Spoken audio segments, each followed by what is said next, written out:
We're looking at a proof here, and we're being asked in this proof to try and prove that triangle MQP, which is this big triangle up here, is congruent to triangle NPQ, which is the one on the bottom. Now they look the same, they look pretty close, so we can kind of start there.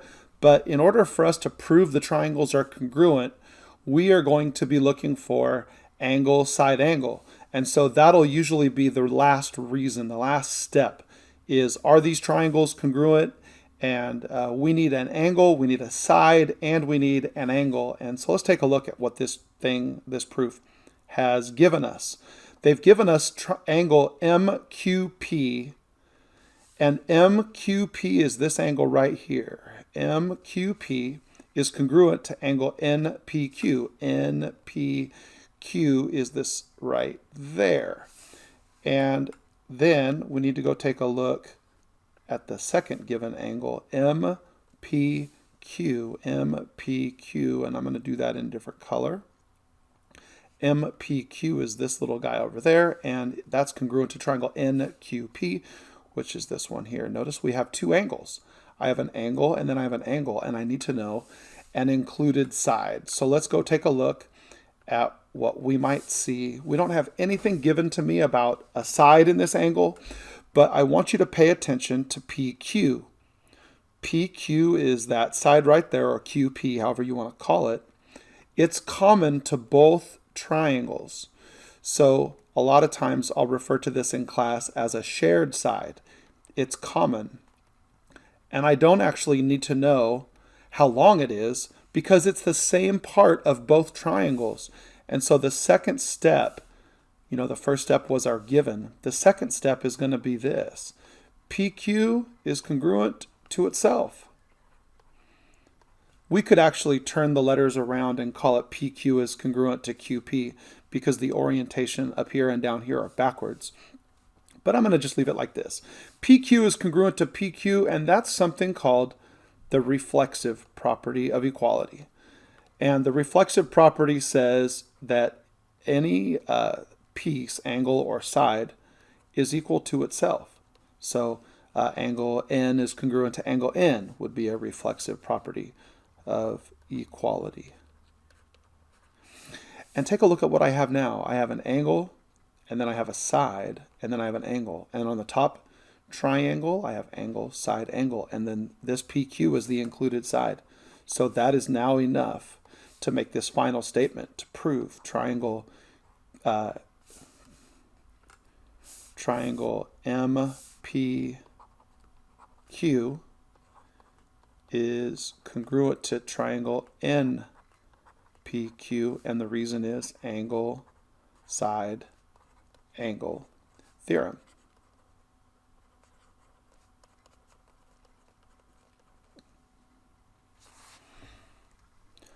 Here's our second proof, and you can see I've already copied down the given statement on this figure. Let's go ahead and make marks on the drawing though. They've given me that angle A is congruent to angle C, so I'm going to go ahead and put a little arc through there, angle A and angle C.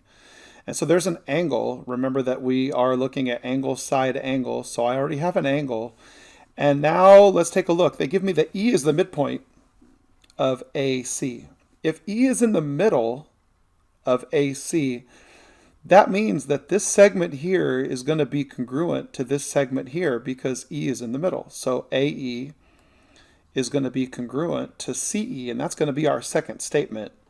AE is congruent to CE, and the reason is because E is the midpoint. And so that is just a definition of the midpoint.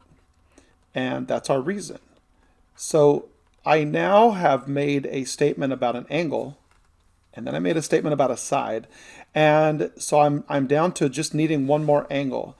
So if this is my side and I know this angle here, I need to know something about this angle here, and I need to know something about that angle right there. So I'm going to take away those marks that I just made. These two angles, though, are called vertical angles. They're directly across from each other. They share a vertex. And we're going to make a statement. Hopefully back in 6th and 7th grade geometry you may have learned about vertical angles, but they're directly across from each other, formed by intersecting lines. And angle AEB, I've got to name it with 3 letters. Angle AEB is congruent. AEB is congruent to angle CED. And they're directly across from each other. They're called vertical angles, and we have a rule. It's a theorem. Vertical angles are congruent. And this is probably the first time I think we've actually seen vertical angles in our class. So now that I have an angle and I have a side and I have an angle, so now I can finally say that, and the reason is by angle, side, angle. And we're going to go ahead and make this statement that triangle AEB is congruent to triangle CED. And feel free to pause the video anytime you need to write down a definition or a reason or a statement to help you take your notes and complete that lesson. Feel free to pause the video as many times as you need. And let's go do the next problem. Here's one last proof in this lesson, but it's one more time where we get to see this idea of a shared side. Take a look at the 2 triangles and see if you can find the one line segment that they both have in common. It's got to be the same part of both triangles, and it's this bottom piece right here. LM is common to both triangles. It's the base or the bottom of both of those triangles. And so we have that it's a shared side. It's going to be congruent to itself. And if we take a look at the rest of the stuff that they've given us, angle JLM, let's identify that one. JLM is this big angle right there. That's congruent to KML. That's the big one on this side. So there's one angle. And then I have this shared side that is equal to itself. So I'm going to go ahead and make that statement. LM is congruent to LM. And if you remember from the last proof or 2 proofs ago, when we have a shared side, that's called the reflexive property. It's just equal to itself. The reflexive property of equality, if I were going to abbreviate it, it would look something like that. And let's take a look at the last part of the given. And to do that, I'm going to change color on my ink here. Angle JML. JML is that little guy, that kind of acute angle down there. JML is congruent to angle KLM. That's this one here. And so if you can kind of separate out these 2 triangles, it might look something like this.